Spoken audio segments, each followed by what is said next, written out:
BC సంక్షేమ సంఘం, BC యువజన సంఘం, బీసీ విద్యార్థి సంఘం, బీసీ ఉద్యోగుల సంఘం, బీసీ ఉపాధ్యాయ సంఘం, వివిధ బీసీ సంఘాల ఆధ్వర్యంలో ఏర్పాటు చేసినటువంటి మీడియా సమావేశానికి హాజరైనటువంటి గౌరవ పాత్రికేయ సోదరులు, ప్రింట్ మీడియా మిత్రులు, ఎలక్ట్రానిక్ మీడియా మిత్రులు, ముఖ్యంగా వీడియోగ్రాఫర్ మిత్రులు, ఫోటోగ్రాఫర్ మిత్రులందరికీ పేరు పేరున హృదయపూర్వక నమస్కారం.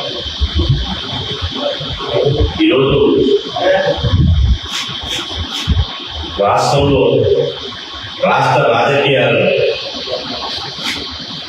తిరగరాసేటువంటి అవకాశం తెలంగాణ రాష్ట్ర ప్రజలకు ఒక అవకాశం వచ్చింది. ఈరోజు రాష్ట్ర రాజకీయ చిత్రపటాన్ని మార్చగలిగే శక్తి, ఒక అద్భుతమైన అవకాశం రాష్ట్ర ప్రజలకు వచ్చింది. అందులో ఉన్నత విద్య చదువుతున్నటువంటి విద్యులకు, మేధావులకు ఒక అవకాశం వచ్చింది. అది ప్రస్తుతం జరిగే ఎమ్మెల్సీ ఎన్నికల ద్వారా వచ్చింది. ఇప్పుడు జరిగేటువంటి ఎన్నికలు తెలంగాణ రాష్ట్రంలో నల్గొండ, ఖమ్మం, వరంగల్ ఉపాధ్యాయ ఎమ్మెల్సీ ఎన్నికలు, అదేవిధంగా కరీంనగర్, నిజామాబాద్, ఆదిలాబాద్, మెదక్ ఉపాధ్యాయ మరియు పట్టభద్రుల ఎన్నికలు 2028లో జరిగేటువంటి సాధారణ ఎన్నికలకు ఇది సెమీఫైనల్ లాంటి ఎన్నికలు. ఈ ఎన్నికలతో రాష్ట్రంలో ఒక్కసారిగా రాజకీయ వాతావరణం అయింది. ఎక్కడ చూసినా కూడా తక్కువ సంఖ్యలో ఓటేసే ఎన్నికలు కావచ్చు కానీ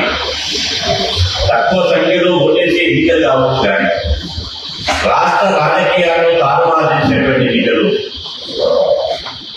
రేపు భవిష్యత్తు రాజకీయాలను నిర్దేశించేటువంటి ఎన్నికలు, రేపు రాష్ట్ర రాజకీయాలను తెలంగాణ రాష్ట్రంలో ఎవరు ముఖ్యమంత్రి ఉండాలి, ఎవరు పరిపాలన చేయాలి, ఏ ప్రభుత్వం ఉండాలని చెప్పి నిర్దేశించేటువంటి ఎన్నికలు ఇప్పుడు జరిగేటువంటి ఎమ్మెల్సీ ఎన్నికలు.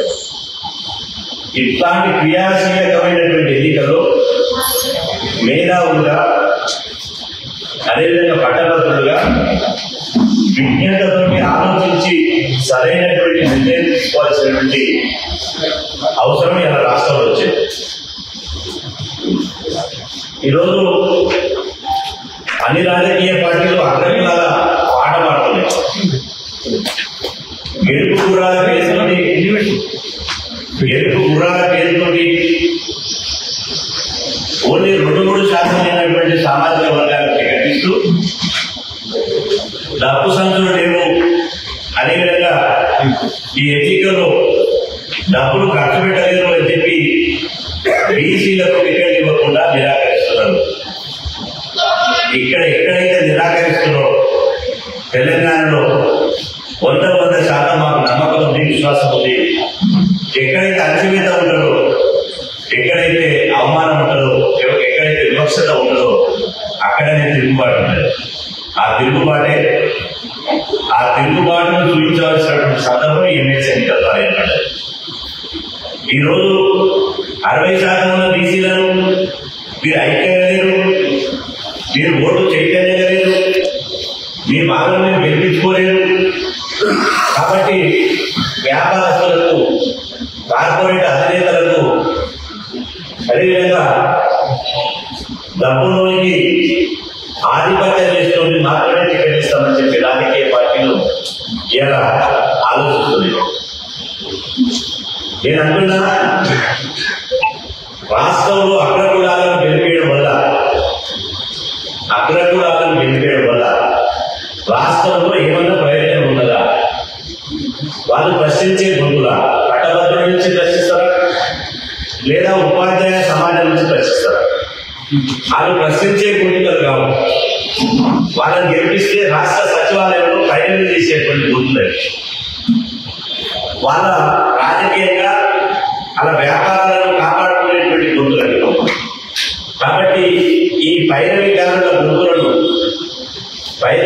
గొంతులను కాదని బడుగుల పక్షాన, నిరుద్యోగుల పక్షాన, ఉపాధ్యాయుల పక్షాన ఇలా నికసైనటువంటి బీసీ బిడ్డలను ఎన్నికల్లో గెలిపించాలని చెప్పి ఇలా బీసీ సంక్షేమ సంఘం ఆధ్వర్యంలో ఓటు మనదే సీటు మనదే, బీసీల ఓటు బీసీలకే అనే నినాదంతో ఈరోజు 17 నుంచి కరీంనగర్ నుంచి ప్రారంభించారు.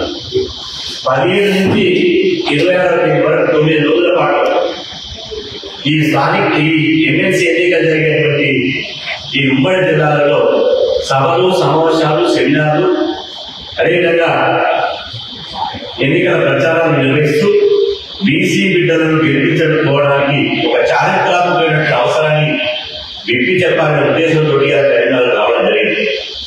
కానీ కరీంనగర్లో ఇది కరీంనగర్ నియోజకవర్గం, అంటే కరీంనగర్, నిజామాబాద్, ఆదిలాబాద్, మెదక్ నియోజకవర్గం. ఇది బీసీల పాట. ఇక్కడ నుంచే బీసీలను గెలిపించారు. గతంలో శాసనమండలి చైర్మన్ స్వామిగౌడ్ గారిని గెలిపించిన చరిత్ర ఈ నియోజకవర్గ ప్రాంత పట్టభద్రులకు ఉన్నది. అదేవిధంగా ఇక రాజకీయం చేస్తున్నటువంటి కేంద్ర మంత్రి బండి సంజయ్ గారు కానీ, అదేవిధంగా రాష్ట్ర మంత్రి పొన్నం ప్రభాకర్ గారి, అదేవిధంగా ఎమ్మెల్యే కరీంనగర్ ఎమ్మెల్యే గంగుల కమలాకర్ గారి, వీళ్ళు బీసీ బిడ్డలే. అంటే ఏ పార్టీ నుంచి అయినా బీసీలనే గెలిపిస్తున్నా. కానీ ఎందుకో కాంగ్రెస్ పార్టీ ఈసారి ఒక విద్యా వ్యాపారం చేసేటువంటి ఆల్ఫోర్స్ నరేందర్ రెడ్డి గారికి టికెట్ ఇవ్వడం జరిగింది. నేను అంటున్నా, ఒకవైపు రేవంత్ రెడ్డి గారు మొన్న ఢిల్లీలో, నిన్న హైదరాబాద్ లో మాట్లాడుతూ పార్టీ హైకమాండ్ ఏది చెప్తుంది నా వ్యక్తిగత అభిప్రాయాలు లేవు, ఇలా కులగణ ఆధారంగా ఎవరి మాట వాళ్ళకి ఇస్తామని చెప్పి వాళ్ళు చెప్పడం జరిగింది. మరి ఒక బతుకు కిందకి ఇచ్చి మీద నవ్వుతున్నట్టు కులగణ చేశారు. మరి మా మాట మాకు ఇవ్వాలి కదా. ఇప్పటికీ తెలంగాణ రాష్ట్ర సభ్యులు 43 మంది రెడ్డి సామాజిక వర్గానికి సంబంధించిన ఎమ్మెల్యేలు ఉన్నారు. 43 మంది. అదేవిధంగా 15 మంది పార్లమెంట్ సభ్యులు, 10 మంది పార్లమెంట్ సభ్యులు అగ్రకులానికి సంబంధించిన వాళ్ళు ఉన్నారు. 43 మంది అసెంబ్లీలో ఉన్నారు, 10 మంది పార్లమెంట్ ఉన్నారు. ఇది సరిపోరా? వాళ్ళ జనాభా 10% ఉంటే 60% రాజకీయ పార్టీ ఉంది, 70% రాజకీయ పార్టీ రాజకీయం ఉంది. ఇది చాలా అన్నట్టు ఈ తెలంగాణలో మళ్ళా రెడ్లకి ఎందుకు టికెట్ ఇస్తారని అడుగుతున్నారు. ఇది సపండ వర్గాల తెలంగాణ, రెడ్ల తెలంగాణ ఒకసారి తెలుసుకోవాలి. కాబట్టి రెడ్లకు గెలుపు గుడాల పేరుతో రెడ్డి సామాజిక వర్గానికి టికెట్ ఇస్తుంది. కాబట్టి ఈ రెడ్ల పాలనకు చెక్ పెట్టాలంటే, ఈ రెడ్ల పాలనను పారదోలాలంటే, ఈ రెడ్ల పాలనను రాజకీయంగా పాతరేయాలంటే ఈ రెడ్డి అభ్యర్థులను ఓడించి బీసీ, ఎస్సీ, ఎస్టీ, మైనార్టీ, అదేవిధంగా ప్రగతిశీల భావాలు ఉన్నటువంటి అగ్రకులాలని బకారెడ్డు, మేము పెద్దలకు మాత్రమే వ్యతిరేకం తప్ప బకారెడ్డి వ్యతిరేకంగా. బకారెడ్డు పాపం ఇంతవరకు వారిలో గాను ఉన్నారు, సర్పంచులు గాను ఉన్నారు, వాళ్ళకి వ్యతిరేకం కాదు, బకారెడ్డి వ్యతిరేకం కాదు, మనుషులు రెడ్ల ఆధిపత్యాన్ని మాత్రమే వ్యతిరేకం. కాబట్టి ఈ 43 మంది రెడ్లు అసెంబ్లీలో ఉంటే ముఖ్యమంత్రి దగ్గర పైసలు తీసుకునే వాళ్ళు తప్ప ఎవరు ప్రశ్నించడం, ఎవరు నిలదీయరు. ఇలా పట్టభద్రుల విషయాలు కనబడరు. కాబట్టి మేము ఒక నిర్ణయం తీసుకున్నాం, ఒక సంచలన నిర్ణయం తీసుకున్నాం. ఈ సమాజానికి మేము మీ ద్వారా విజ్ఞప్తి చేస్తున్నాం. కరీంనగర్, నిజామాబాద్, ఆదిలాబాద్, మెదక్ పట్టభద్రుల ఎమ్మెల్సీగా ఒక ఉన్నత విద్యావంతుడు ప్రొఫెసర్ ఉద్యోగానికి రాజీనామా చేసినటువంటి ప్రసన్న హరికృష్ణ గారి, అదేవిధంగా ఒక ఉపాధ్యాయ వర్గం నుంచి ఒక విద్యావంతుడు, అదేవిధంగా ఒక ఉన్నత విద్యావంతుడు, ఒక విద్యావేత్త అయినటువంటి మల్క కుమరే గారిని ఆదరించి గెలిపించవలసిందిగా మీ ద్వారా నేను విజ్ఞప్తి చేస్తున్నాను. వీళ్ళ గెలుపు వాళ్ళ వ్యక్తిగతమైన గెలుపుగా, ఇది బడుగు సమాజం గెలుపుగా భావించాలి. రెడ్ల ఆధిపత్యాన్ని, రెడ్ల పాలనను చెక్ పెట్టేదానికి, రెడ్ల పాలనకు బ్రేక్ వేసేదానికి ఇది గెలుపుగా భావించాలి. లేకపోతే ఇప్పుడు కనుక ఈ రెడ్లను గెలిపిస్తే, ఎందుకంటే మీరు చూడండి, పట్టభద్రుల నుంచి నరేందర్ రెడ్డి గారు ఇచ్చారు. అదేవిధంగా PRTU, progress teachers union, PRTU అది ప్రోగ్రెస్ ఈ రోజు పక్క టీ అంటే పక్క, ఆర్ అంటే రెడ్డి, టీ అంటే టీచర్, యూ అంటే యూనియన్. పక్కా రెడ్డి టీచర్ యూనియన్ అయిపోయింది. ఏదో నేను పుట్టిన ఆరోపణ చేస్తాను. 2 ఎమ్మెల్సీ స్థానాలు జరిగిన ఉపాధ్యాయ ఎమ్మెల్సీ స్థానానికి నల్గొండ ఖమ్మం వరంగల్లో శ్రీపాల్ రెడ్డి గారు పోటీ చేస్తారు, రెడ్డి సామాజిక వర్గ సంబంధం. అదేవిధంగా ఇక్కడ కరీంనగర్, నిజామాబాద్, హైదరాబాద్, మెదక్లో పొంగ మహేందర్ రెడ్డి గారు పోటీ చేస్తాడు. ఇది ప్రజాస్వామ్యం కదా. 2 ఎమ్మెల్సీలు ఉంటే 2 పిఆర్టీ నుంచి 2 ఎమ్మెల్సీలు ఉంటే 2 రెడ్లకేనా. పట్టభద్రుల నుంచేమో నరేందర్ రెడ్డి, అదేవిధంగా ఉపాధ్యాయ నుంచేమో మహేందర్ రెడ్డి, అక్కడనేమో ఖమ్మం, నల్గొండ, వరంగల్ నుంచేమో శ్రీపాల్ రెడ్డి, అదేవిధంగా యూటీఎఫ్ నుంచి ఒక నర్సిరెడ్డి. మొత్తం 2 అంటే తెలంగాణలో విధవ సామాజిక వర్గానికి సంబంధించిన పాలన పోయింది. ఇప్పుడు మా రెడ్ల పాలన ఉంది కాబట్టి మేము రెడ్లు పోటీ చేస్తేనే గెలుస్తామనే అహంకారం వచ్చింది. ఈ అహంకారాన్ని, ఆధిపత్యాన్ని పొందబెట్టాలంటే ఓటును ఆయుధంగా చేసుకుని ఒక ఉద్యమం లాగా ఈ రెడ్ల పాలనకు చరమగీతం పాడాలని నేను పిలుపునిస్తున్నా. రెడ్ల పాలనకు చరమగీతం పాడకపోతే ఇది ఏమైతుందో ఒకసారి నేను ఒకటే సిద్ధాంతాల పేరు మీద ఈ రెడ్లను కనుక గెలిపిస్తే రేపు వచ్చే 2028 ఎన్నికల్లో ఇప్పటి 43 మంది రెడ్లు ఉన్నారు అసెంబ్లీలో. గెలుపు కూడా గెలుపుతోటి రెడ్లైతేనే అసెంబ్లీలో చట్టసభలో గెలవగలుగుతారనే ఉద్దేశంతో అన్ని పార్టీలు పోటీపడి, అది ఈ పార్టీ ఆ పార్టీ అనేది కాదు, అన్ని పార్టీలు పోటీపడి మొత్తం రెడ్లకే అసెంబ్లీకి గెలుస్తారు, రెడ్లకే పార్లమెంట్కి గెలుస్తారు. బీసీలు రాజకీయంగా ధర్మాలు అయ్యేటువంటి అవకాశం ఉంటుంది. బీసీలు గెలవరు, వాళ్ళు గెలుపుకురాలు కాదని మన మీద అపవాదం చేసేటువంటి అవకాశం ఉంటుంది. మీరు 60% ఉండరు, మీరు గెలవలేరు అంటారు, మన మొక్క మీద అనేస్తారు. అప్పుడు మనకు చీమినట్టు ఉండదా? బీసీలకు ఆత్మగౌరవం ఉండదా? 60% ఉన్న బీసీలు ఎట్లా ఓడిపోతారు? 60% ఉన్నోడు 5% ఉన్నోడు ఎట్లా గెలుస్తాడు? కాబట్టి ఇప్పుడు జరిగే ఎన్నికలు బడుగుల ఆత్మగౌరవానికి వలసిన రెడ్ల ఆధిపత్యానికి మధ్య జరుగుతున్న ఎన్నికలు.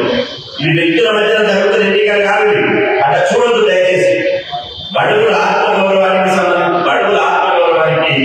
వలసిన రెడ్ల ఆధిపత్యం మధ్యన జరుగుతున్న ఎన్నికలు. ఈ రెడ్ల పాలనకు మనం ఒకసారి చెక్ పెట్టకపోతే ఇప్పుడు మళ్ళీ రేవంత్ రెడ్డి గారు సీఎం గారు ఉన్నారు, మళ్ళీ 2028 మరో 2 ముఖ్యమంత్రి అయ్యారు. బీసీ సీఎం కావాలంటే ఓటు మనదే, సీటు మనదే, మన ఓటు మనకే, మేమెంతో మాకంత విధానంతో వచ్చినాం. ఈ కరీంనగర్ గడ్డ విజ్ఞులైనటువంటి, ఎందుకంటే ఈ ఓట్లలో నిరక్షరాస్యం లేదు, 10th చదివినోడు, ఇంటర్మీడియట్ చదివినోడు లేదు, డిగ్రీ చదివినటువంటి పట్టభద్రులు ఉన్నారు, అదేవిధంగా పిహెచ్డీ చేసినటువంటి, బీఈడీ చేసినటువంటి ఉపాధ్యాయ సమాజం ఉన్నది. కాబట్టి మీరు అందరూ ఆలోచన చేయండి. తెలంగాణ ఎప్పుడు తిరుగుబాటుకే, పోరాడే చైతన్యానికి మద్దతు అవుతుంది, వాళ్ళకే చేయకూడదు. అక్కడే చేయకూడదు. ఈ పైరవికారులను ప్రభుత్వంలో ఉండి పైరవి చేసేటువంటి వాళ్ళను ఇలా 100 కోట్లు, 500 కోట్లు, 1000 కోట్లు సంపాదన కోసమే ఎన్నికల్లో ఒక అస్త్రంగా వాడుకునేటువంటి అభ్యర్థులకు బుద్ధి చెప్పవలసినటువంటి చారిత్రాత్మకమైనటువంటి సందర్భం ఏర్పడ్డది. కాబట్టి నేను ఈ 2 నియోజకవర్గాల నుంచి పార్టీలను జెండాలను ఇలా ప్రసన్న హరికృష్ణ గారిని, మల్క కుమరే గారిని గెలిపించడం ద్వారా బీసీల రాజ్యాంగానికి పునాదులు వేయాలని చెప్పి రేపు భవిష్యత్తులో 2028లో బీసీల రాజ్యం తేవడానికి, బీసీ ముఖ్యమంత్రి కావడానికి ఇలా నేను విజ్ఞతతో ఓటేసి ఆదరించి బీసీ రాజ్యాంగానికి మీరు సహకరించాలని చెప్పి సమస్త బీసీ శ్రేణులను, మా ఎస్సీ, ఎస్టీ, మైనారిటీ అభ్యర్థుల పేద సమాజాన్ని మీ ద్వారా విజ్ఞప్తి బీసీ విద్యార్థి సంఘాలు వాళ్ళకే సపోర్ట్ చేస్తున్నాయి కదా.